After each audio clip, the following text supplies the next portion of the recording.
So my new thing is I've moved into the keynote team. Um, it's a very focused group of individuals that help produce, write, direct, design the major global keynotes at AWS. We have a lot of senior executives that need to be able to speak. And the one thing about being executive is you don't have time to build your own keynote presentations. Yeah, So that's what my team does.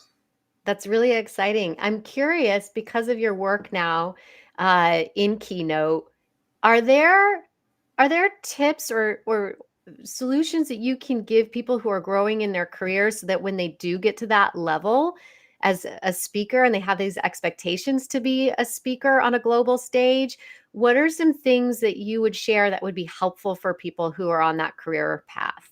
One of the fascinating things for me as I look at how executives manage their speaking opportunities compared to uh, a solution architect or a developer or a marketing representative, regular people like you and me, uh, Right. Who says executives. I'm regular? Well, Who says well, you're regular? Is it this way? Which way? I don't know. Keep going. I mean, I feel regular for me. The rest of the world is the one that's off balance. I Uh, agree. I agree. But if we talk off balance, I think to be a good executive, you have to be a little off balance yourself. Because Yeah. if you are standing with both feet firmly planted on the ground, you're not moving fast enough to be a modern executive.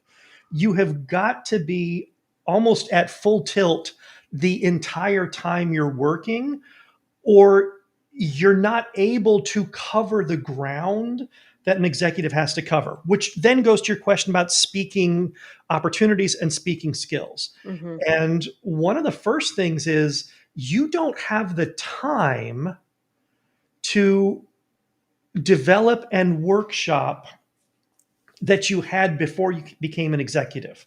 Okay. And this is where leaning on your team becomes very important. Hmm. The executives that I work with, they always have their own executive assistant. Hmm. That's not the people that you're working with as a keynote lead. Hmm. What you're working with is about the one tier or two tiers below the executive of the people who get stuff done at that level, because these are the people that know the direction of the organization that the executive leads. They are the ones that understand priorities. They're the Hmm. ones who know who are the builders underneath them. And so, as an executive, Hmm. knowing who those people are, that when it comes time for content creation, who do you match them up with? Because it takes a lot of time to build these major productions. And you, as an executive, need to have people you trust underneath you that can help the guidance, because you're not going to have the time to spend the hours it takes to workshop it.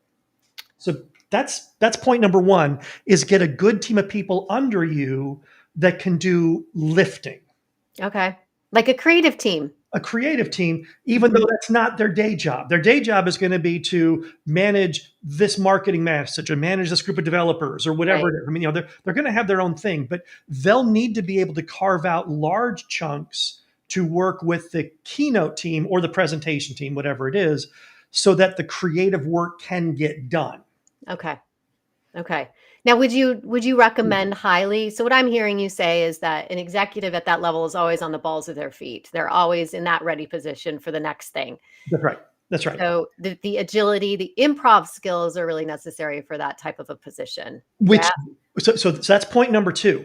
Yeah. You've got to have that ability to rapidly know what just changed in front of you Hmm. and deal with it effectively is the proper verb. The Okay. other way to say it is act like you're not surprised. Act like you've been there. Right. Which again, that's very much an improv type skill. So if you're looking for training Yeah. for presentation, that ability, that improv skill is probably much more valuable than elocution or posture. just that ability to rapidly react to what's around you. That's going to help you in the boardroom. That's going to help Right. you in client meetings, whatever you're facing, so that when you are facing the unexpected, nobody knows it's unexpected for you. Right. It was the gift that was meant to be there all along. That's right. That's right. I love that. I also feel too, I just want to speak into Blaine that with improv comes structure.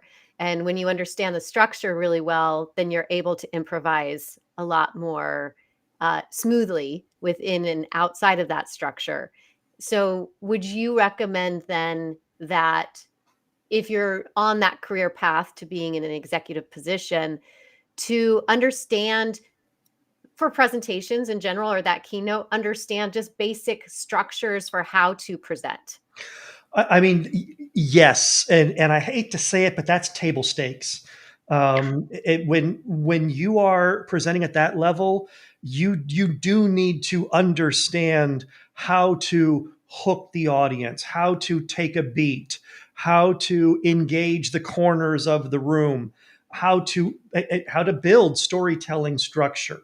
Mhm. Um, and if you've made it to the executive level and you haven't gone through that kind of training, then that also needs to be very early on in your skill set, is to get that going, because being able to weave a narrative in an improv style Right. becomes part of your job as an executive when you're dealing with the high end clients, when you're dealing with other executives, when Mhm. you're making these decisions, is to rapidly ingest the data that's out there that's not well structured.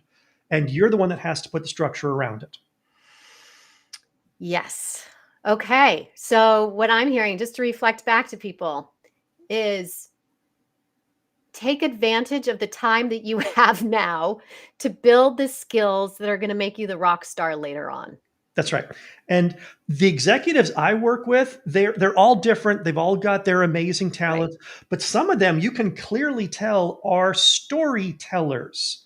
Right. They know how to command a conversation, not just because they're very skilled in the technical area or the business area, but because they know how to communicate it automatically. Mhm. And that elevates their value in those critical meetings, in those critical moments. So tell us a little bit about how often do you feel like the executives that you've gotten to work with, how often do you feel that they're speaking in a formal setting within a year? So, for example, reInvent, that's a global stage. Yeah. How often are they being called to speak like that? So at AWS, I'm going to just pick an executive like Dave Brown, who Okay. is the VP in charge of compute Mhm. at AWS. He might be in a formal stage presentation that went through a full iteration, maybe 4 times a year. It's not that often. Um, but then these are extremely high stakes, high production. They build the massive video wall behind you, and we hire animators and everything to create content. And you've got a stage crew of 60 people behind you. I mean, this is nothing It's like like a what Broadway show.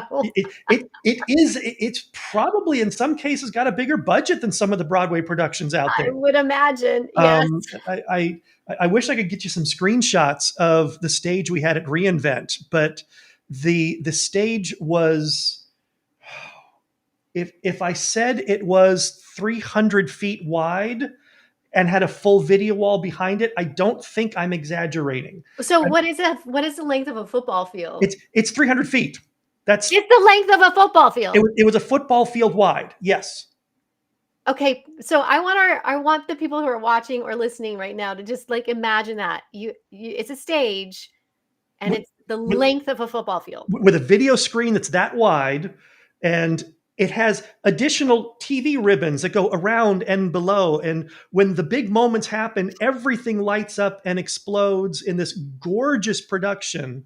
But you, as the only speaker on stage, have 100 yards left and right to To get fill. lost in if you do not know what you are doing. I would imagine that that's gotta be even more difficult as a speaker. Granted, you've got your jumbotrons and everything so people can see you blown up, right? However, I would imagine that's a more difficult stage to occupy energetically than a stadium stage, It right? Where it's mostly like think about our the conventions that were happening during the election, right?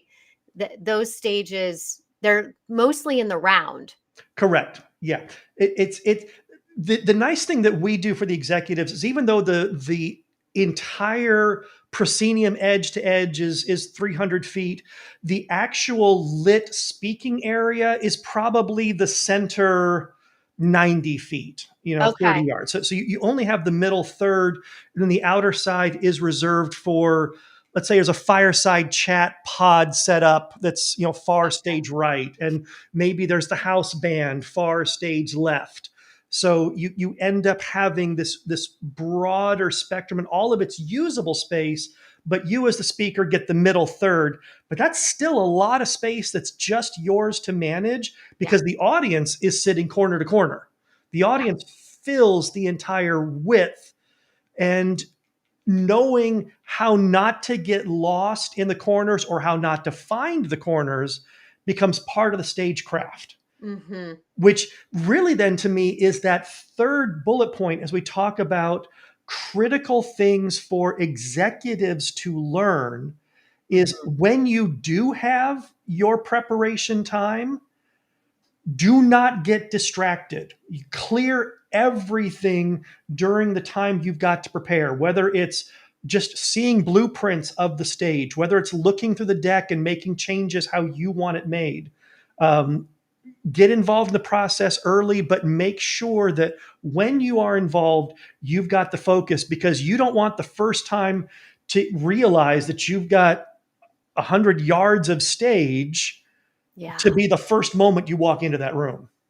No, that's a big I can imagine it because 'cause I've been on a many a stage. That stage I haven't been on a stage like that ever. That excites me, but I would need to walk that stage. I Yeah. would need to feel the lighting. I would need to know y I would you do need to be present for that, because if you're not 100% present for that, you will easily forget some of the things that you were told, Simple hands things like down. Like you're about to introduce your co-CEO right. from Capybara Incorporated. Which side, left or right, is she coming out from? And am I Yep. facing the right way? Because you won't know for 10 seconds that you've got your back to her if you're not prepared on basic stagecraft. Exactly. And why, Blaine, I know the answer to this, but I would like you to answer it for our audience here, which is why is that so important? Those little teeny tiny transitions, why do those make or break those any presentation, Yeah. to be completely honest with you? So here, put yourself in the seat of the audience. You're the one watching it, and if you're seeing the speaker kind of fumble around and going, "Am I supposed to shake your hand? Am I supposed to fist bump you? What's the thing there? That COVID awkwardness. Remember, Yep. yeah, Oh, yeah. yes. Am I supposed to hug you? Okay, oops, nope, that's creepy. Don't do that unless it's practiced. That from an audience tells me you're not comfortable, or the speaker, not you, you're comfortable, of course, but the speaker's not comfortable. They don't know what's going on. They're not ready. Yeah. And as a keynote presenter, while you might be reading the teleprompter for the first time ever, seeing these words, for the audience, they have to believe that the speaker believes and knows and is ready. Otherwise, I'm wasting my time and I could be doing other things. And at major conferences, there's a lot of things people can be doing besides sitting and watching you. 100 million different things, right? Yeah. I always tell people now their main objective is to keep your audience off of their phones and looking at their alerts. Yeah. Yeah. That's your main like, you do have an objective for your talk in general, but that's the uber objective. Keep people off their phones. So how are you gonna do that? Get that met? Absolutely, yeah. And And the cool thing is, if you get that moment where you realize you've captured the audience, and Yes. I've loved that, where I've been like on the fourth day of a 5 day conference, and it's late in the afternoon, and you've got everyone who's filed into the audience, and everyone starts out just, Yep. when they're doing the thing. And about 2 minutes in, when you realize all the eyes are looking up and the phone's coming down, there is no better feeling in the world. I know, it's so wonderful. It doesn't take a lot, does it? It really doesn't take a lot. I wish that wasn't true, but especially for tech conferences or medical conferences or insurance conferences, a little bit of audience engagement puts you above the pack. It really does, and I always share with people, like, you cannot be afraid to differentiate. Yeah. You have to imagine that you've gone from session to session to session, and people tend to carry on a similar cadence from one talk to the next. We do. We imitate each other. We do. We do. It's profound how much we imitate, and we don't think we are. It's when I used to coach lawyers before they shot their big commercials, to promote their law firms, Mhm. and all of them came in with that same cadence, Yeah. like that very stereotypical law firm commercial that we've all seen in the middle of the afternoon when we're not at work, or staying home with the kids or whatever we're doing. And it's surprising that we just do that unconsciously. We do it everywhere. I mean, Yeah, we do it in schools, yeah, in synagogues, everyone gets a rhythm, yep, and everyone adopts the rhythm because we're pack animals. There's safety in numbers. But if you are the speaker, you are the one designed to stand out from the herd. Sorry, that's where stage fright comes in, because you are pushing yourself away from the herd. But if you want to be effective, if you want to be that executive, if you want to be the not executive who yeah, is remembered, yeah, you yep. have to be different. You have to be different, and it's gonna take a little bit of risk, and it's gonna feel uncomfortable. It will feel uncomfortable. It does. Inevitably will feel uncomfortable. I've been I've been presenting for many years. You can look at the gray in the beard. I am still a absolute nervous wreck before I take the stage for new content. And but I love that. I love the energy because I've grown to love that nervousness, but I'm still a wreck. Oh, well, we just got to spend a whole week at reInvent with each other, and I You had a big talk right after got a big reInvent one. in downtown New York, and I was a little bit of a train wreck. But I love that train wreck. It was absolutely fantastic train wreck. Because it's a lot. It is a lot, and I was doing something brand new as well. Yeah, in Yeah. front of a live audience for the first time. We don't get So the beautiful thing about being in theater is that you get rehearsals, and Mhm. then you get to do previews, which is you get to test it out in front of an audience. Mistakes can happen. Their tickets were cheaper. They know that going in, most of Yeah. them. But in the speaker world, we don't get that. We don't get the dress rehearsal or the Very preview, rarely. You almost very never do. rarely. Very rarely. Which is why I built into some of my programs opportunities for my clients to be able to practice in front of a live audience, Yeah. because the thing that we discount, I feel, is the moment where we're truly seen. And when you're being seen, it changes the Yeah. quality and how you present. And that change in quality, I love the way you phrased that, because that can go any direction. Hmm. I've seen some performers that just freeze up and become brittle, Yep. and I've seen others that just all the rough edges go away because they're where they want to be. But understanding how you change when the lights come on and the eyeballs are there, yeah, that's part of you learning yourself. Yes, 100%, 100%. And I will say, what I would love to do is talk to, let's pivot a little bit if that's okay with you.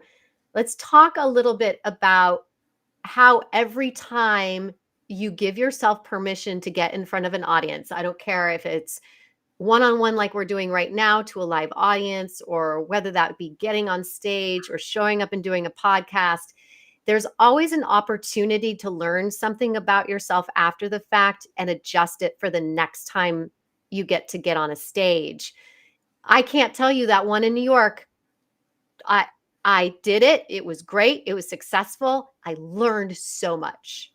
Hmm. I would not have learned what I learned if I hadn't gone up on stage. And sometimes it's stuff that I know already. It's just a matter of like, how do you put it into practice? And sometimes you don't know that unless you do it. See, now, Meredith, I am not going to let you get away with that without you giving me a specific, what did you learn? So I started off with a personal story, and it's a story that I've told before, but I brought in more nuances to the story. I brought in more details to the story. Uh, and the thing that I learned was, it was personal about when I grew up and my parents and kind of my upbringing, was that I needed to, where I honored my parents in that story, I don't feel like I honored them in quite the right way to Okay. where I need, if that's Yeah. clear. Yeah. So now I know when I go back to the drawing board, ooh, I'm gonna tweak this just a little bit more so it doesn't sound like I'm a victim to my circumstances, because I'm not a victim to my circumstances anymore at all. But I do feel like there needs to be some adjusting, and I wouldn't have known that unless I got in front of an audience. Okay. I'm going to sidebar hard on what you just said Okay. because I'm at reInvent last week Hmm. and I am doing a live stand up on a artificial intelligence competition game show Okay. where people have built their own large language models. Think like a Hmm. chat GPT, only they kind of tweaked them themselves. Hmm. And it's a competition to see which model can answer questions better. It's kind of a fun little, Cool. it's like Jeopardy, only all the contestants are AIs. Okay. Um, one of the questions is explain it simply how X, Y, and Z is caused. And I'm the moderator and I'm jumping on the microphone. I'm going, make it simple, make it like your mother can understand it. And the minute the words come out of my mouth, I'm going, I did not just say that. And then I'm like, but let me remind you, my mama designs network topologies for community colleges. So when I say that, we can have some grace here. This is me backpedaling. Oh my goodness. It's like I've never made that mistake before that way, but I was caught up in the moment. Yeah. And as soon as I said it, I'm like, okay, I've got to make sure I put guardrails around myself to avoid those kind of mistakes. And yeah, my mom does design network topologies and she's an amazing technician. But for some reason, I fell into that trap so easily.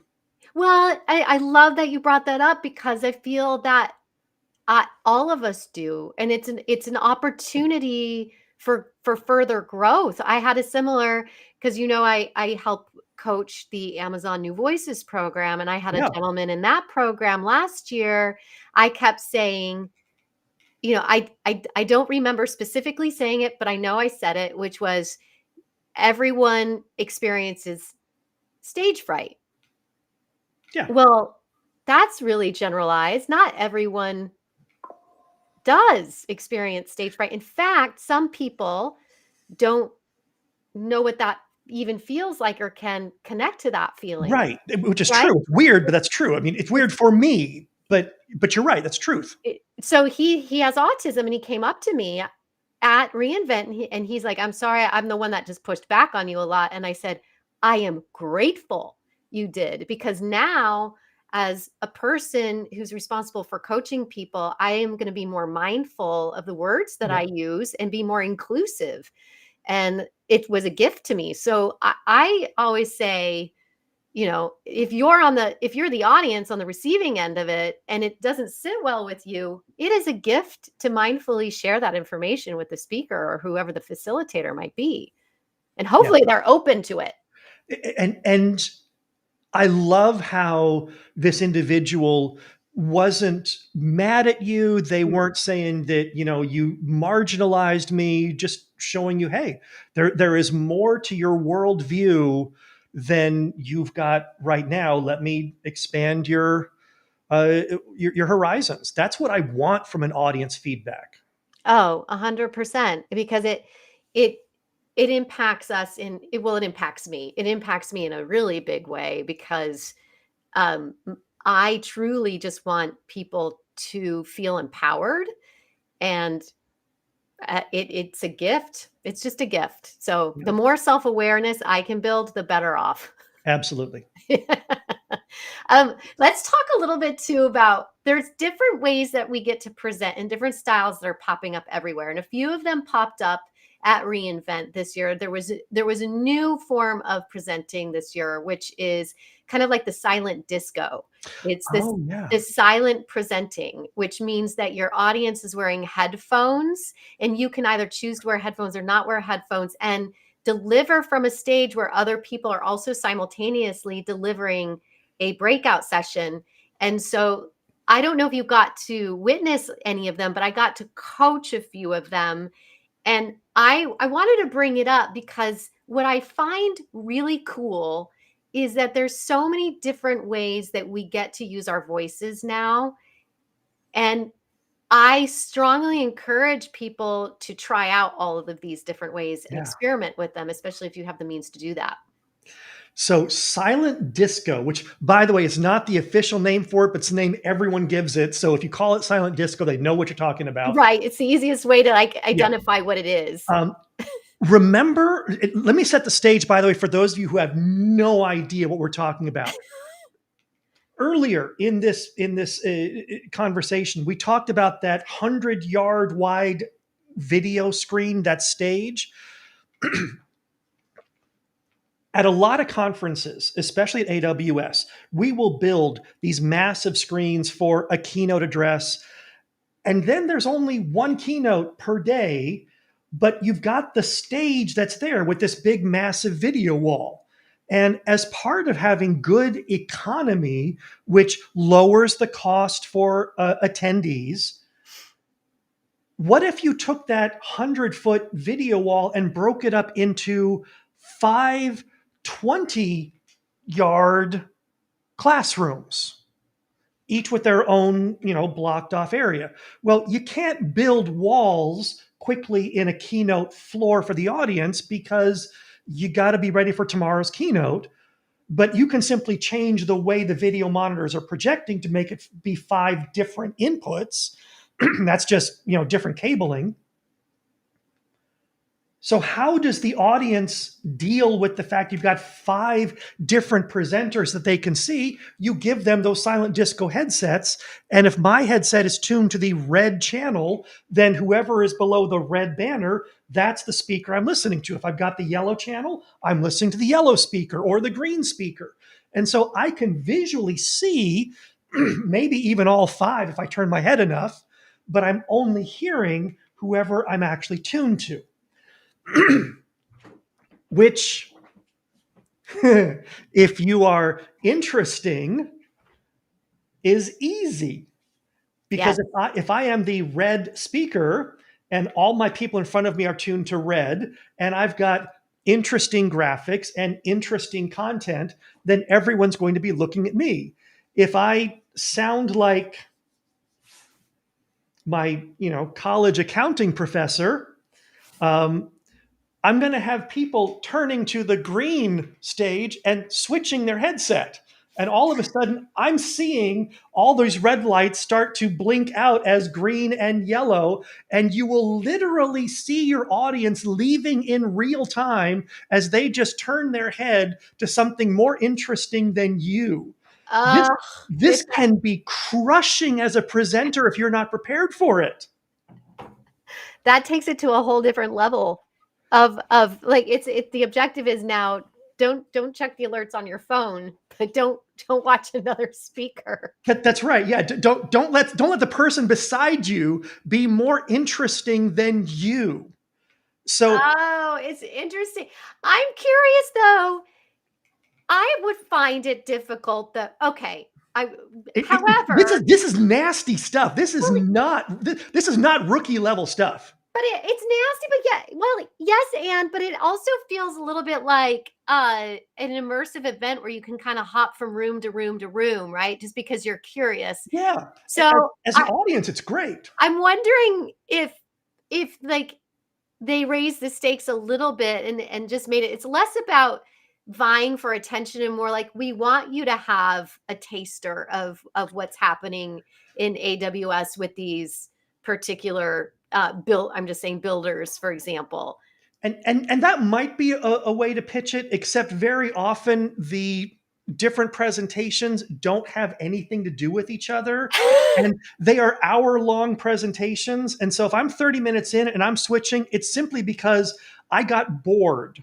Yeah. It's it's it's Ooh, it's I not didn't realize it's that not really way. a charcuterie board so much as I'm done here, but I'm too lazy to get up and walk out.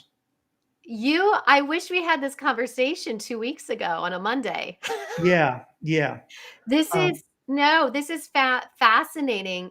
Um, yeah, so that means you really need to figure out how to differentiate. So here's how I'm going to make this applicable to the person who's watching that's like, okay, well, when's the next time I'm going to be on an AWS stage and I'm going to be doing a silent disco with 5 other presenters up there with me? Other businesses are doing it. It's not just AWS. Okay. This is getting out there. This is getting out there. Great. So what this is telling me is that for those of you who are working for companies who have conferences on a major scale like this, is you need to practice how you're going to engage with your audience. That yes, you know your content. I feel like you're all experts in your content. Right. Let's hope you are, or you should, because that's why you were picked to be on stage. It is your Yes. content. It is your content. You are the expert in your field. You could talk ad nauseum about this if we gave you the space to do it. Now, what you need to do more than that is to focus on the engagement piece. Right. How am I going to take some risk? How am I going to stop sounding like everybody else? How am I going to break the rhythm? But there's a but to this when you're talking silent disco. There are tricks that I can do for audience engagement. If I'm in a single enclosed room, I can shout out a question and say, if I was looking at this architecture, someone tell me the next logical step. In a silent disco, you cannot get verbal No, but responses from the audience, but you can get throw it hand on. raise. You You can can get get somebody to stand up and do a little dancey dance. that's right. Physical movement you can get to. I don't know if you can get developers to dancey dance, but if you can, double thumbs up for that. I just got 600 IT and tech professionals to stand up and do a little dancey I dance. stand corrected. Let's make it Okay. happen. Let's make it Okay. happen. Yeah. Um, They just need the permission, Blaine. Permission. We're packed. Like if everyone in the herd is doing it, I'll that's get up right. and do a little dancey dance. But show of hands, how Yeah. many of you are X? How many of you have seen Y? Getting that physical response to Yep. bring them in.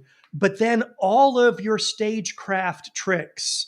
How are you moving? How are you engaging? Am I just looking down at my keyboard as I'm doing a demo? Am I getting out in front of people? Am I doing full range of motions? You've got to have your entire toolbox in front of you for this more than ever. And there's one more thing that's going to mess you up if you're used to regular conference presenting. You can't hear yourself. There's no speakers reflecting back to you. I am so used to being, Yeah. presenting in front of a room of 500 people, 1,000 people, and you've got this gorgeous sound system. And I Yep. can feel when I'm hitting the right microphone level because the sound bounces back off the back wall for me. There is no sound bounce because everything's going right to people's headset. So you just have to trust that the AV engineer in the back, that she's got your levels set properly and everyone's hearing you fine. Don't start shouting because you can't hear your reflection because you're mic'd up.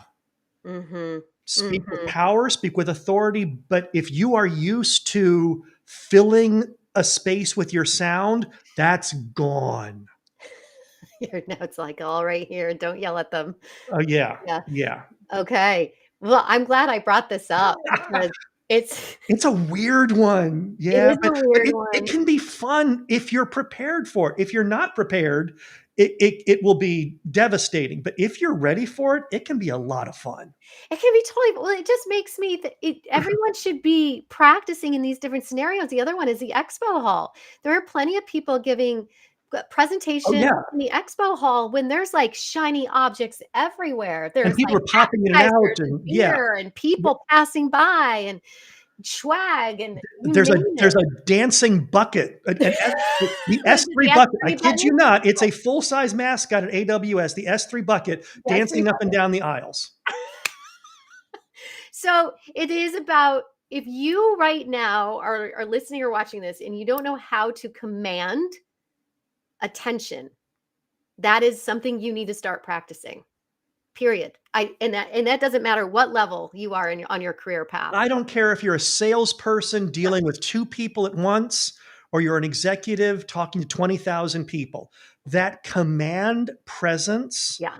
is something as an introvert, as somebody who's scared to be in public spaces, can be learned. It can be learned. And I'm going to tell you this the next time.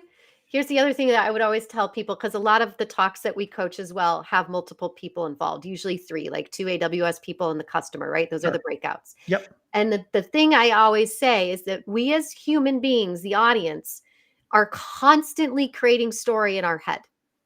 Constantly. It doesn't matter what's coming out of your mouth. We're creating story just based off the space between the three of your bodies. We're creating story if one of you is talking and the other two are not, and you've chosen to all stay on stage. If you're not looking at the speaker and you're looking down at your shoe or you're looking out into the audience, we are creating a story out of that. Yeah.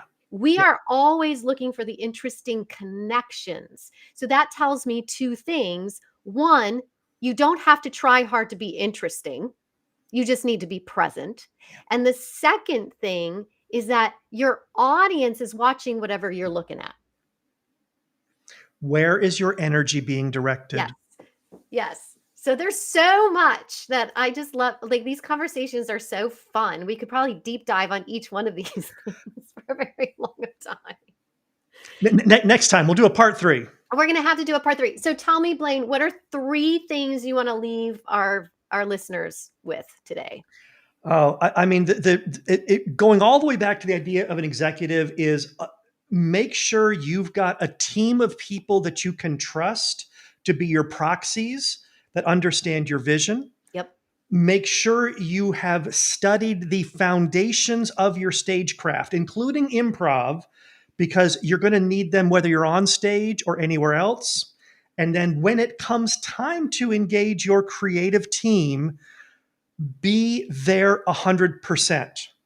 You're not going to have as much time as they need. So the time you've got there is going to be critical to your success on stage. But those points, they work for anyone, whether you're an executive or whether you're just working with a small group.